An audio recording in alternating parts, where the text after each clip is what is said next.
Hi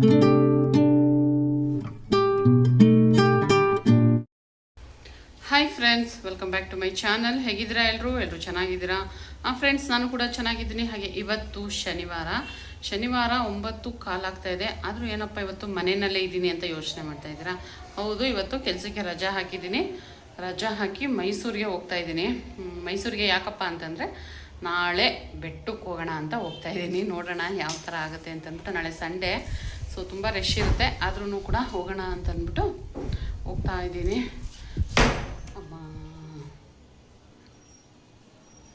so ಗಾಳಿ, ವಿಪರೀತ ಗಾಳಿ ಆಗ್ಬಿಟ್ಟಿದೆ ಮನೆಯಲ್ಲಿ.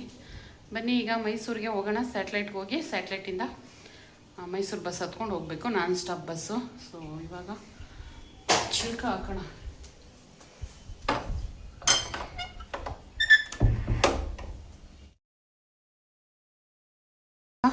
ಪೂಜೆ ಎಲ್ಲ ಮುಗ್ದಿದೆ, ಇವಾಗ ಹೊರಡ್ತಾ ಇದ್ದೀನಿ. ಸೊ ಸಂಜೆಯವರು ಇವತ್ತು ಶನಿವಾರ ವಾರ ಮಾಡಿದ್ದಾರೆ, ಮನೆ ದೇವರ ವಾರ. ಗಾಳಿ ಜಾಸ್ತಿ ನೋಡಿ, ದೀಪ ನೋಡಿ. ಸಂಜೆಯವರು ಎಷ್ಟು ಬೆಳ್ಳು ಕಾಣ್ತವ್ರೆ. ಹಾಗೆ ಸಂಜೆಯವರು ಕೂಡ ರೆಡಿಯಾಗಿದ್ದಾರೆ. ನನ್ನ ಅಲ್ಲಿ ತನಕ ಡ್ರಾಪ್ ಮಾಡ್ತಾರೆ. ಏಕೆಂದರೆ ಈ ಮನೆ ಹತ್ರ ಸ್ವಲ್ಪ ಬಸ್ಸು ಸಿಗೋದು ಕಷ್ಟ.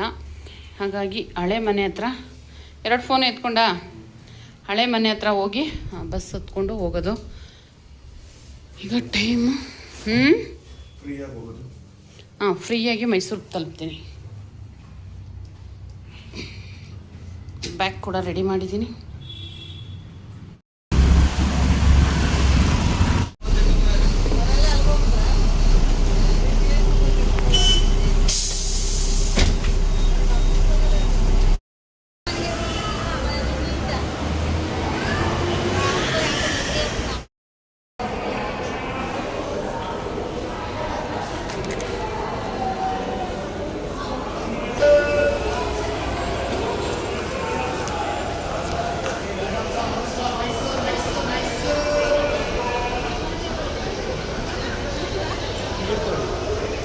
ಸರ್,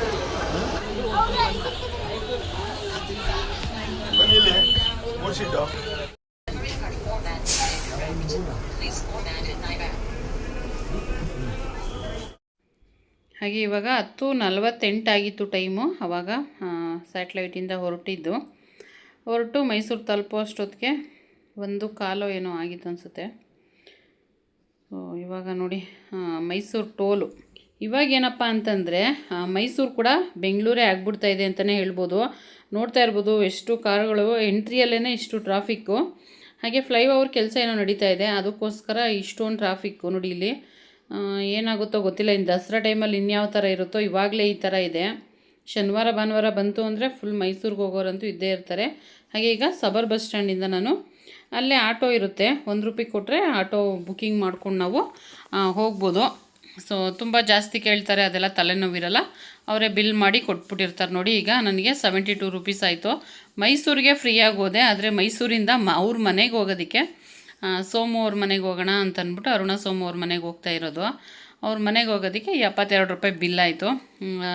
ನಮ್ಮ ಮನೆಯಿಂದ ಮೈಸೂರುವರೆಗೂ ಫ್ರೀಯಾಗಿ ತಲುಪಿದೆ. ಮೈಸೂರಿಂದ ಅವ್ರ ಮನೆಗೆ ಹೋಗೋದಕ್ಕೆ ₹72 ಆಟೋ ಚಾರ್ಜ್ ಆಯಿತು. ಹಾಗೆ ಫುಟ್ಪಾತ್ ಎಲ್ಲ ಫುಲ್ಲು ಕ್ಲೀನ್ ಮಾಡಿಸ್ಬಿಟ್ಟಿದ್ದಾರೆ.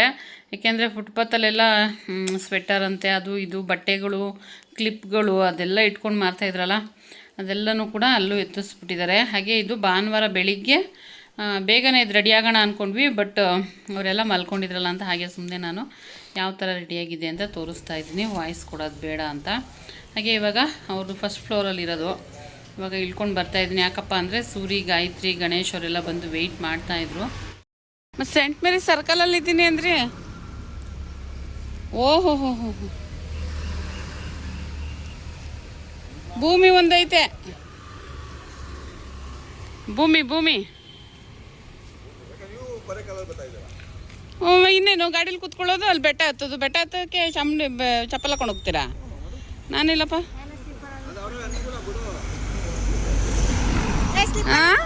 ಏನು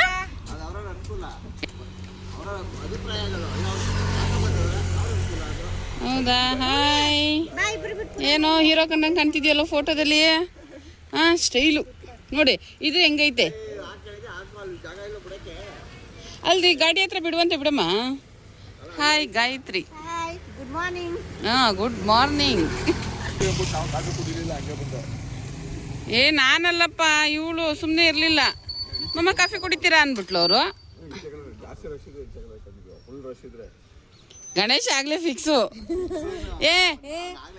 ಗಣೇಶಣ್ಣ ಶುಕ್ರವಾರ ನನ್ನ ಫ್ರೆಂಡ್ ಜಾಕಿ ಅವಳು ಬೆಳಿಗ್ಗೆ ಇಲ್ಲಿ 4:15 ಇಲ್ಲಿ ಹತ್ತಿರ ಹತ್ತವ್ರೆ. ಅಲ್ಲಿ ಮೇಲ್ಗಡೆ ಮೆಟ್ಲು ಹತ್ಕೊಂಡೋಗಿ ಮಧ್ಯಾಹ್ನ 2 ಗಂಟೆ ಕಷ್ಟ ಆಗೈತೆ. ಶುಕ್ರವಾರನ ಇನ್ನು ಭಾನುವಾರ ಬಿಡ್ತಾರ ಜನ. ಏನೇನು ಸಿಕ್ಕಾಪಟ್ಟೆ ರಶ್ ಅಂತೆ. ಶುಕ್ರವಾರ ಮಾತ್ರ ಅಲ್ಲ ಇವಾಗ ಶುಕ್ರವಾರ ಮಾತ್ರ ನೈಟು ಒಂದು 8 ಗಂಟೆ 8 ಕಾಲಿಗೆ ಬಸ್ ಹತ್ತಿದ್ರೆ 10:00 ದರ್ಶನ ಮಾಡ್ಕೊಂಡು ಬರ್ಬೋದು. ಇವಾಗ ಏನ್ ಸುರಿ, ಇವಾಗ ಇವ್ರು ಏನಾರು ಬಂದಿಲ್ಲ ಅಂದ್ರೆ ನಾವು ಹೋಗಿ ದರ್ಶನ ಮಾಡ್ಕೊಂಡ್ ಬರೋಣ. ಏನ್ ಹೇಳಿ ಕರೆಕ್ಟಾಗಿ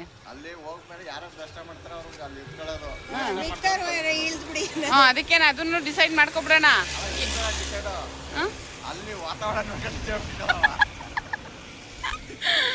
ಸೊ ವಾತಾವರಣ ನೋಡಿ ನಾವು ಅಲ್ಲಿ ಹೋಗಿ ಡಿಸೈಡ್ ಮಾಡ್ತೀವಿ ಅಲ್ವಾ.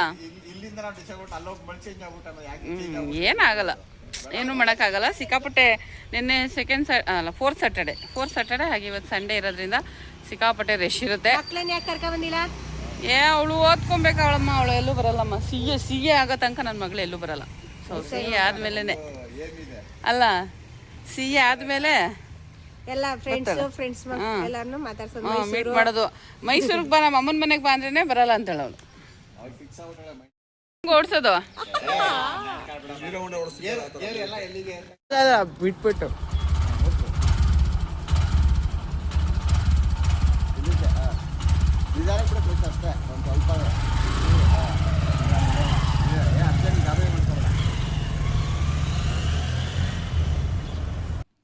ಹಾಗೆ ಇದು ಬೈಕು ಗಣೇಶ್ ಅವ್ರದ್ದು. ನಾನು ತುಂಬ ದಿವಸ ಆಗಿತ್ತು ಬೈಕ್ ಓಡಿಸಿದ, ದಿವಸ ಅಲ್ಲ ವರ್ಷಗಳೇ ಆಯಿತು.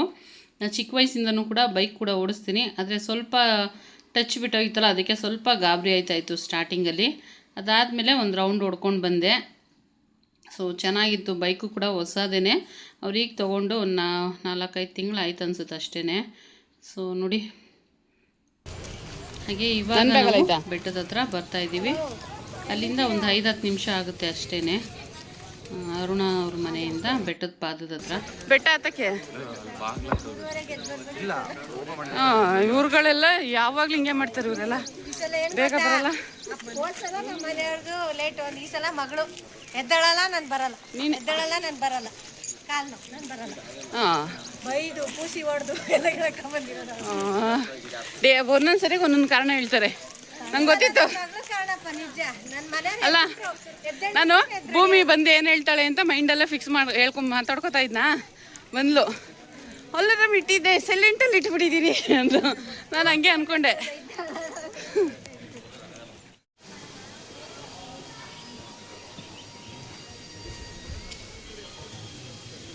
ಬಂದಿಲ್ವಾ?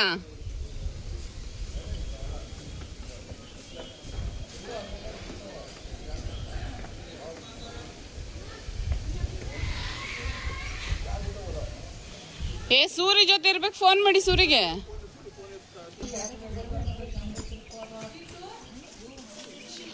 ಅದೇ ನೀನು ಬಂದಾಗ ಸೌಂಡ್ ಬಂದಿಲ್ಲ, ನಾವು ಬಂದಾಗ ಸೌಂಡ್ ಬಂದದ. ಹಾಗೆ ಬೆಟ್ಟ ಹತ್ತಕ್ಕೆ ಶುರು ಮಾಡಿದ್ವಾ. ಒಂದು ಸ್ವಲ್ಪ ದೂರಕ್ಕೆ ಸುಸ್ತಾಗುತ್ತೆ. ಸ್ವಲ್ಪ ರೆಸ್ಟ್ ಮಾಡಿ ಅದಾದಮೇಲೆ ಹೋಗೋದು. ಅಲ್ಲೇ ಬಂಡೆಗಳಿರುತ್ತಲ್ಲ, ಅದ್ರ ಮೇಲೆ ಕುತ್ಕೊಳ್ಳೋದು ಅಥವಾ ಸ್ವಲ್ಪ ಹೊತ್ತು ನಿಂತ್ಕೊಂಡು ರೆಸ್ಟ್ ಮಾಡೋದು. ಹಾಗೆ ಗಾಯತ್ರಿ ಹಿಂದೆ ಆಗ್ಬಿಟ್ಟಿದ್ಲು, ಅದಕ್ಕೆ ನೋಡ್ತಾ ಇದ್ದೆ. ಹಾಗೆ ಈ ವಿಡಿಯೋನ ಇಲ್ಲಿಗೆ ಎಂಡ್ ಮಾಡ್ತಾಯಿದ್ದೀನಿ. ಬೆಟ್ಟ ಹತ್ತಿ ದರ್ಶನ ಮಾಡಿದ್ವಾ ಇಲ್ಲ ಅಂತ ನಾಳಿನ ವಿಡಿಯೋದಲ್ಲಿ ತಿಳಿಸ್ತೀನಿ. ಅಲ್ಲಿವರೆಗೂ ವೆಯ್ಟ್ ಮಾಡ್ತಾಯಿರಿ. ಹಾಗೆ thank you for watching. Next ವಿಡಿಯೋದಲ್ಲಿ ಸಿಗ್ತೀನಿ. Bye friends.